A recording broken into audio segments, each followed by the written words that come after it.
Assalamualaikum warahmatullahi wabarakatuh. Tapi kenapa kita takut mati? Karena kita tahu, kita yakin banyak dosa. Coba kalau datang malaikat tawari saya, Das'ad, sebenarnya kau mati 2030. Tapi kalau kau mau mati sekarang, diampuni semua dosa-dosamu. Langsung saya jawab, cabut saya sekarang, yang penting tidak ada dosa. Daripada masih ditambah 2030 tapi banyak dosa. Maka Bapak Ibu saudara-saudara sekalian, doa agar kita bisa menghadapi sakaratul maut dengan baik. Kita lihat di medsos, lagi sepeda mati, ada yang lagi jogging mati, bahkan ada yang lagi selingkuh mati. Itulah makna dari ayat ya ayyuhalladzina amanu taqullaha haqqa tuqatih wa la tamutunna illa wa antum muslimun. Jangan kamu mati kecuali matimu dalam keadaan beragama Islam. Nah, bagaimana agar kita bisa mati dalam keadaan beragama Islam? Ini yang ingin saya sampaikan. Sebab banyak di antara kita sudah tua. Orang Bugis bilang matoa nih ke jili-jili mopi. Sudah tua tapi tidak sadar-sadar. Selalu dimakan oleh hayalan, masih lama kau mati. Padahal tidak ada orang janji masih lama dia mati. Selalu kita dengar meninggal ini, masa sih? Saya masih ketemu minggu lalu. Ya kan sering kita rakas gitu, meninggal ini, masa sih? Masih ada di WhatsApp kemarin. Itu sering. Tapi yang jarang, bagaimana kalau kita yang meninggal? Nah, agar kita bisa mati dalam keadaan agama Islam, pertama, mutlak banyak mengunjungi tempat-tempat yang baik. Karena kita tidak tahu di mana ajal menjemput. Maka yang bagus bisa mati dalam keadaan beragama Islam, matinya kita tidak dalam keadaan membawa kekafiran. Jangan kunjungi tempat-tempat maksiat, tempat karaoke. Siapa tahu di dalam lagi ada cewek, ajal menjemput. Tempat-tempat maksiat biliar yang di dalamnya ada minuman keras, restoran-restoran yang ada minuman keras, ada khamar di dalamnya, bisa membuat kita matinya dalam keadaan membawa kemaksiatan. Hindari tempat-tempat maksiat. Kita tidak tahu ajal di mana menjemput. Maka sebaliknya, kita datangi tempat-tempat ibadah, kita datangi tempat-tempat yang berbuat kita dekat dengan Allah, pengajian. Mudah-mudahan kita dalam dengar ceramah seperti ini, ajal menjemput. Kita datang berjamaah di masjid. Itu di Makassar ada orang, sahabat saya, lagi khutbah Jumat. Antara khutbah pertama khutbah kedua, dia istirahat, dah enak dia rasa, meninggal dalam keadaan khutbah. Ada juga orang yang meninggal dalam keadaan sujud. Maka saudara-saudaraku, terutama bapak-bapak ini yang sudah muka-muka sakaratul maut, ya, rajin-rajinlah ke masjid, ke tempat-tempat pengajian, mengaji. Mudah-mudahan dalam keadaan kita membaca ayat suci Al-Quran, Allah menjemput kita. Na'udzubillah min zalik. Jangan sampai adik-adik ini yang suka sepeda, yang suka olahraga, futsal, itu kan biasa orang kena serangan jantung, gagal nafas, kehabisan nafas. Silakan olahraga, tapi jangan kelihatan aurat. Silakan naik sepeda, tapi jangan kelihatan pahamu. Karena kalau laki-laki kelihatan paha sama hukumnya perempuan tidak pakai jilbab. Ada yang bilang, kan tidak ada nafsu lihat paha saya. Siapa bilang? Siapa tahu ada janda-janda tua sudah lama tidak lihat paha, bisa jadi. Yang anak-anak naik sepeda, nah mudah-mudahan di sini tidak. Kalau di Makassar, di kota-kota besar itu sepeda kalau hari libur celananya sempit. Lihat orang-orang sepeda kan, bajunya sempit, celananya sempit sampai kentara itu di depannya. Masa kau ketemu Allah meninggal kamu kelihatan seperti itu? Kau menghadap saja sama pejabat pakaian begitu dianggap tidak sopan. Maka olahraga penting, tapi jangan berpakaian yang mempertontonkan aurat. Ya. Yang berikutnya, meninggalkan tempat-tempat maksiat, datangi tempat-tempat yang baik, supaya kita dalam keadaan tempat yang baik. Kita ajal menjemput. Jangan sampai kita lagi maksiat, tempat-tempat hiburan yang ada di dalamnya maksiat, Allah menjemput. Nauzubillah min zalik. Kan sering juga kita lihat kan, ada orang lagi di tempat karaokean, ada khamar di sampingnya, kena kebakaran itu gedung, tidak bisa keluar. Nauzubillah min zalik. Yang berikutnya, bertemanlah orang-orang soleh, berteman orang-orang baik. Karena kalau bapak ibu berteman orang baik, biasanya yang dikunjungi tempat-tempat baik. Saya jalan sama bapak, datang ke tuan ini, tidak mungkin lagi siang-siang, di mana tempat karaoke yang bagus? Pasti dia bilang orang, ustaz apa itu? Ustaz kajili-jili. Ya kan? Orang kalau teman dengan baik, Nabi memberikan ilustrasi. Nah ibu bapak saudara-saudara sekalian, tadi supaya bisanya kita wafatnya dalam keadaan membawa keagamaan, dalam keadaan husnul khotimah, ya, datanglah tempat-tempat yang baik, hindari tempat-tempat maksiat. Yang kedua, berteman dengan orang-orang soleh. Nabi memberikan perumpamaan. Kalau bapak berteman dengan penjual parfum, kalau kau tidak dikasih parfumnya, kau dapat bau harum. Iya toh? Iya pak? Sebaliknya, kalau bapak berteman dengan pandai besi, tukang las, kalau kau tidak dapat apinya, kau dapat panasnya. Iya kan? Maka berteman orang-orang soleh. Dan sampai di akhirat, itu kalau kita teman orang soleh, nanti ada gunanya di akhirat. Ketika saya mau masuk surga, saya cari teman saya. Oh mana Haji Idris? Misalnya kontraktor.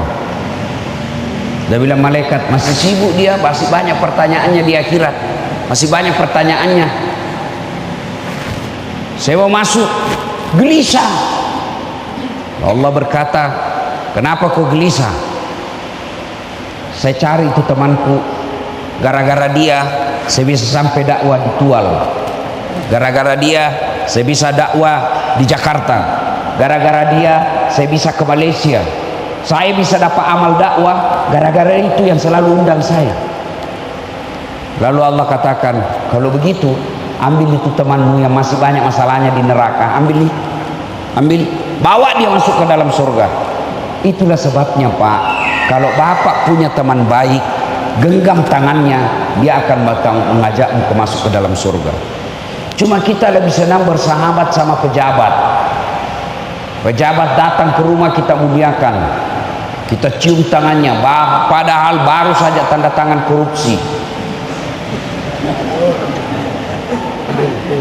Kalau pejabat kau mau datang ke rumahmu, wah langsung kau sibuk potong ayam. Kau perbaiki rumahmu, kau jemput, kau hormati. Sekalinya Pak Imam yang kau butuhkan, kau tidak jemput, kau kirim ojek, motor tua, tak gantung-gantung kakinya.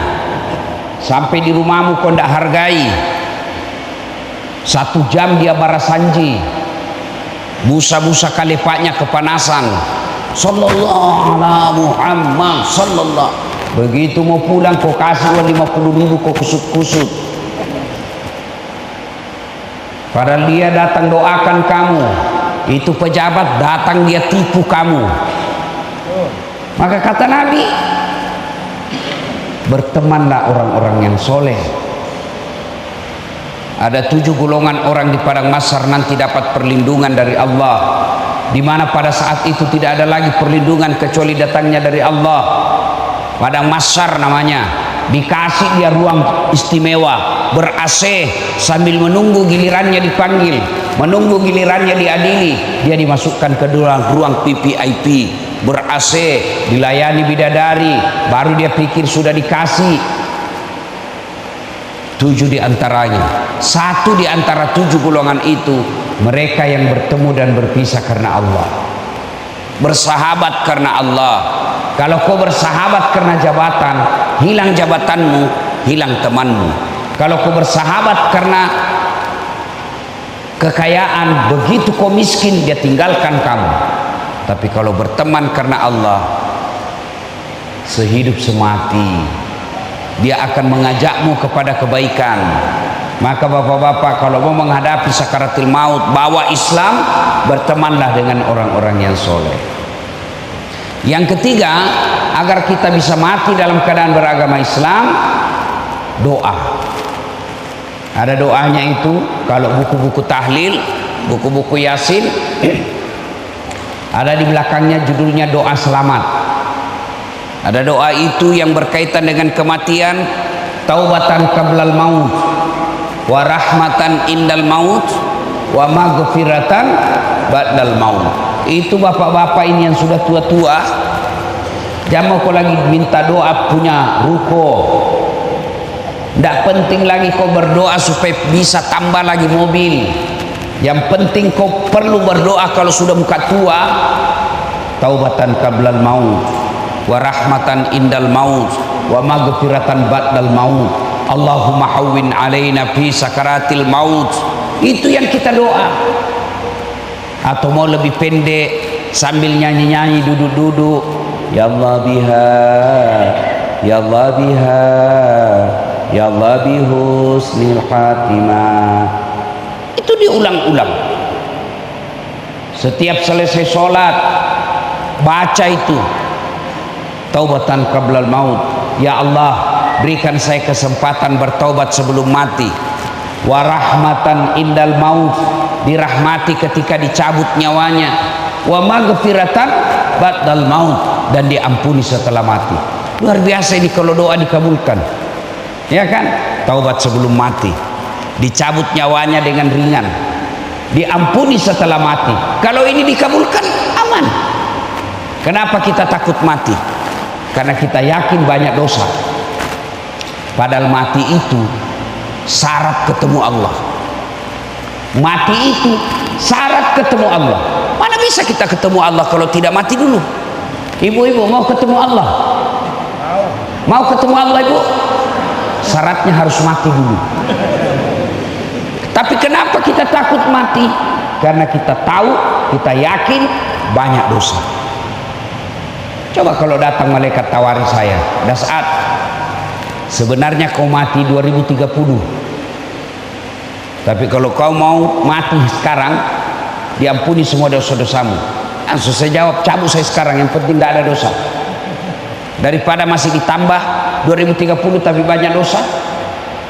Maka Bapak Ibu saudara-saudara sekalian, doa agar kita bisa menghadapi sakaratul maut dengan baik. Dan ketika orang menghadapi sakaratul maut, jangan pikir main-main. Nabi Idris alaihissalam pernah melakukan percobaan. Ya Allah, saya mau tahu rasanya sakaratul maut. Allah katakan, cabut nyawanya. Sudah dicabut nyawanya, dihidupkan kembali dengan izin Allah hidup. Lalu Nabi Idris katakan, saudara-saudara sekalian, kamu mau tahu sakitnya sakaratul maut, keluarnya nyawamu dari tubuhmu, kau dikuliti hidup-hidup 1000 kali lebih sakit daripada sakaratul maut. Bapak lihat orang dikuliti, mana bisa kita hidup kalau dikulit hidup-hidup. Tapi kata Nabi Idris, menghadapi sakaratul maut lebih sakit daripada dikuliti hidup-hidup, 1000 kali lebih sakit. Nauzubillah min dzalik. Maka itulah saatnya, itulah sebabnya selalu diajarkan kita berdoalah ada menghadapi sakaratul maut dengan baik.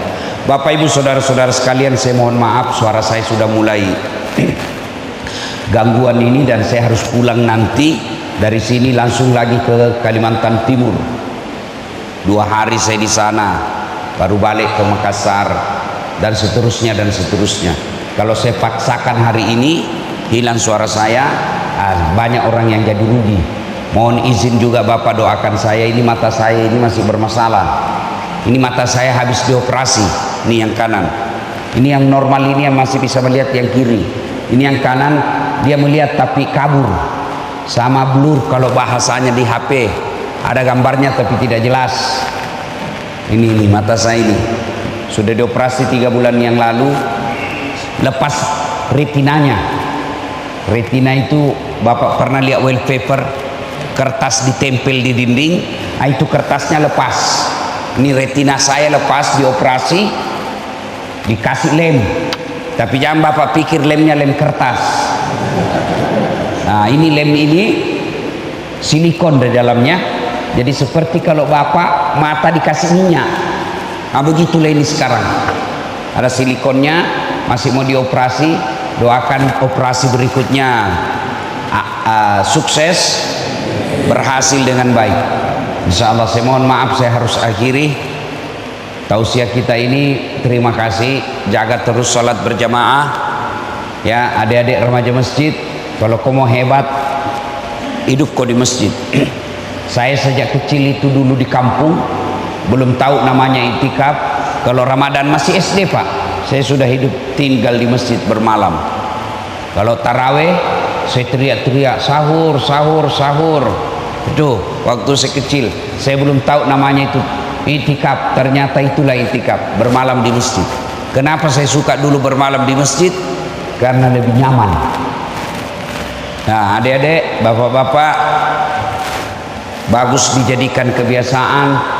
Mungkin sekali 3 bulan di masjid ini bikin sholat berjamaah. Tidak mesti Ramadan baru ada kita namanya itikaf. Itikaf boleh di luar Ramadan. Datang kita rame-rame, terutama yang sudah tua-tua, digagas oleh Pak Imam, ya, datang sholat itikaf, sholat tengah malam bareng-bareng. Adik-adik, kalau kau hidup di masjid, kau urus masjid, tidak mungkin Allah sengsarakan hidupmu. Saya saja kalau Bapak urus rumah saya pasti bahagia. Apalagi Allah, ya. Mudah-mudahan ada manfaat. Mohon maaf, sebelum kita akhiri mari kita berdoa. A'udzubillahi minasyaitonirrajim. Bismillahirrahmanirrahim.